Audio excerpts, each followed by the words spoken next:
Okay, today we're going to talk about first the work energy theorem. So the work energy theorem says work is equal to the change in kinetic energy. And remember, the symbol delta means change in. So delta is always going to be the final minus the initial. So it's going to be KEF minus KEI. Now, depending upon what you're given when you read a problem, remember kinetic energy is 1/2 mv squared. So I would then simplify this equation once again and say 1/2 mvf squared minus 1/2 mvi squared. So again, it depends on what I'm given in a problem. So you should be able to, when you're studying for the test, you remember like this: W is equal to delta KE, and you need to know delta is the final minus the initial, and you need to know kinetic energy is equal to 1/2 mv squared. You're not memorizing it like that. That's not an efficient way to study, because there's certain things that you need to know. You need to know delta, you need to know F is final, and I is initial. Okay? So let's look at this first example. It says an 8 kilogram mass. Now when we're doing energy, when we're doing work, and we're doing conservation of energy, which we're going to do later on, we're going to do just like we did all along in physics. We're going to write our given. We're going to write what we want to find. We're going to write our basic equation. We're going to rearrange the equation to solve for the unknown in terms of the known, and we're going to substitute and solve. Because if we don't know what to do, we go to the end, and then the problem kind of solves itself, and it tells us what to do. Now again, I always recommend that you chunk a problem. So that means as you're reading a problem, don't try and read the whole thing and get confused. As you're reading things, stop what you're doing and write it down. So it says an 8 kilogram mass. So I'm going to stop right there, and I'm going to write in my given that the mass is 8 kilograms. Moves at 30 meters per second. Now, at that point, I'm not sure. Is that the initial velocity? Is it the final velocity? I don't know. So I'm just going to write it down that some velocity is 30. It says, what is its kinetic energy? So at that point, the kinetic energy is just 1/2 mv squared. You see how I didn't put VI or VF? Because I wasn't sure what it was. I just put plain V. So it's 1/2 the mass times the velocity squared. Now remember, we know for energy, our final unit is supposed to be a joule. But in physics, we have a foolproof way to always check our work. And if we carry our units through and cancel them, we're always going to be able to check our work. So what I'm going to do is I'm going to say, well, I have a kilogram, and then I have a meter per second, but that's squared. So that's going to be a meter squared over a second squared. Now, this doesn't look like it's going to be a joule. But if I separate that meter and I have kilogram meter per second squared times a meter, I know this is a Newton, and a Newton times a meter is a joule, and I know I did it correctly. The next part says if the object was initially at rest. So even though that's not numbers, again in physics we're going to know that this means something.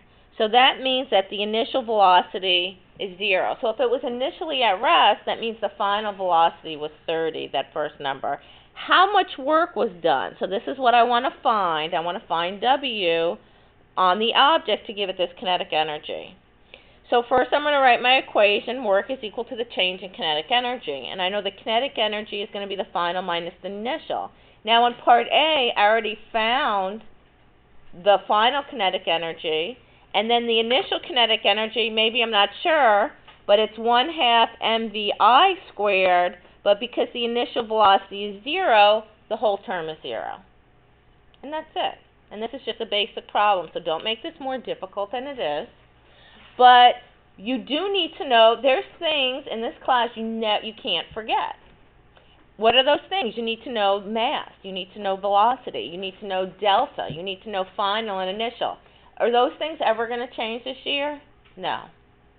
And you can't just forget it because we're on a new chapter. All right, let's look at the next page. Now, yesterday we talked about different forms of energy, and there's all different types of energy we're going to learn about throughout the year. In this chapter, we're going to concentrate on mechanical energy, And we're going to concentrate just on kinetic, which is energy of motion, and then potential, we're going to talk about stored.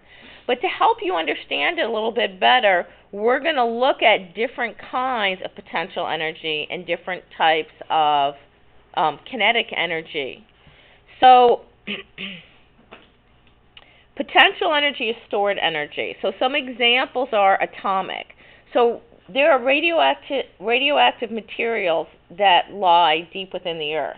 So there's different isotopes of uranium that we can take those isotopes of uranium and we can then undergo thermonuclear fission where we cause those to split and we get energy from that. So that's an example of stored energy in radioactive materials like uranium, like we use in nuclear power plants up here in St. Lucie County.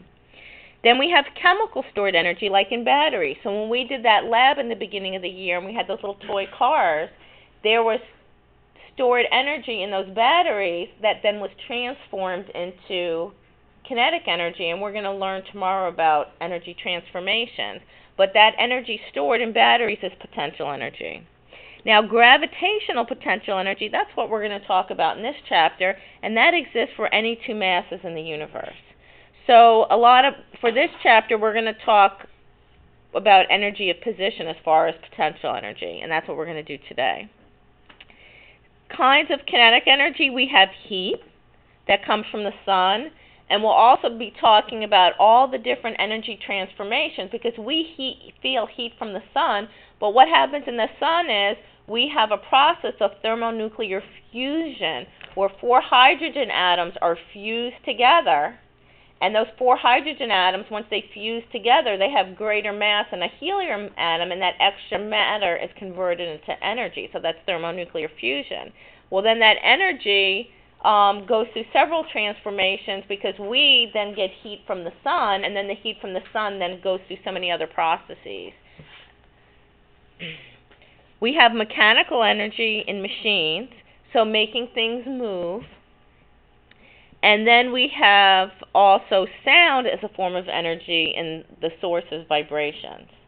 And we're going to study sound later in the year, a whole chapter on sound. So that's why I say we're going to come back and study all of these things throughout the year in physics. So this is just an introduction to mechanical energy, but we will be studying other forms of energy as well.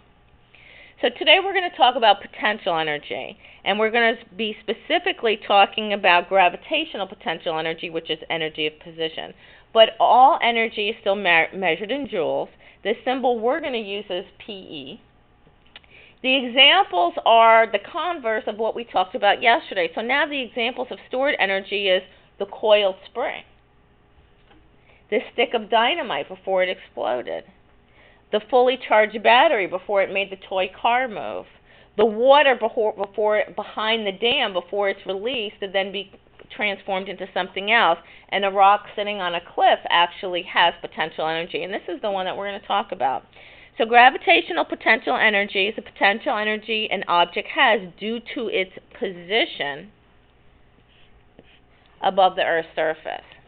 Now, there's one thing that we learned in this class from day one. Whenever we measure anything in physics, we always have to have what?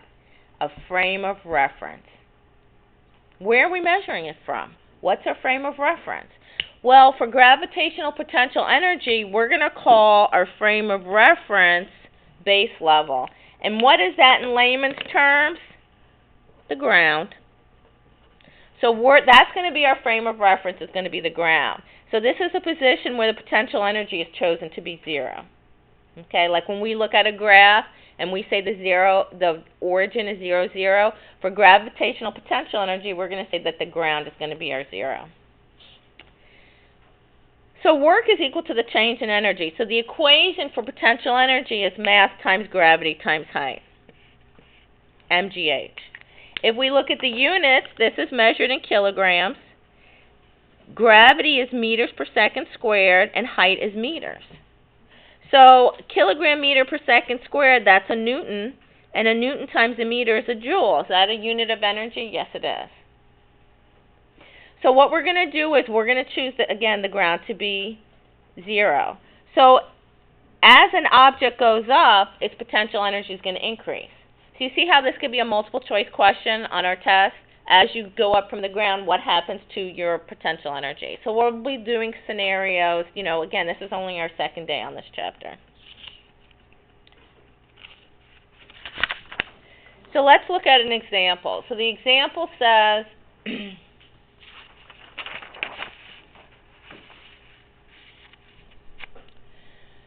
a 5-kilogram bowling ball is lifted from the floor to a height of 1.5 meters. What is the increase in its gravitational potential energy? So I'm given the mass and the height.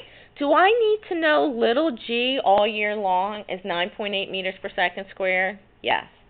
That's one of those things, again, we need to know all year long. So I'm going to write my given. I'm going to write what I want to find. And then I'm going to find the change in the potential energy. So it's just mgh. And I'm going to carry my units through and cancel them.